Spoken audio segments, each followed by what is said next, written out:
বৃষ্টির আভাস থাকলেও ঢাকার ভ্যাপসা গরম থেকে আপাতত মুক্তি নেই। বাংলাদেশ আবহাওয়া অধিদপ্তর জানিয়েছে, আজ আকাশ আংশিক মেঘলা থেকে অস্থায়ীভাবে মেঘলা থাকতে পারে এবং যে কোনো সময় সামান্য বৃষ্টি হতে পারে। তবে দিনের তাপমাত্রা প্রায় অপরিবর্তিত থাকবে, ফলে গরম ও আর্দ্রতার কারণে অস্বস্তিকর আবহাওয়া অব্যাহত থাকতে পারে।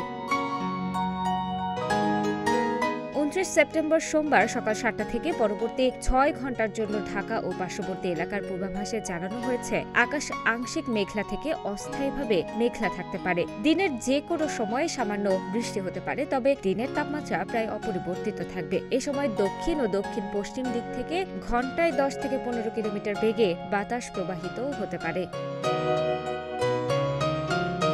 অন্যদিকে গতকাল রাতে প্রকাশিত হওয়া বার্তায় জানানো হয়েছে, আজ ময়মনসিংহ, সিলেট ও চট্টগ্রাম বিভাগের কিছু এলাকায় এবং রংপুর, রাজশাহী, ঢাকা, খুলনা ও বরিশালের 2-1 জায়গায় অস্থায়ী দমকা হাওয়া সহ হালকা থেকে মাঝারি বৃষ্টি বা বজ্রসহ বৃষ্টি হতে পারে। পাশাপাশি দেশের বিভিন্ন স্থানে মাঝারি ধরনের ভারী বর্ষণের সম্ভাবনাও রয়েছে।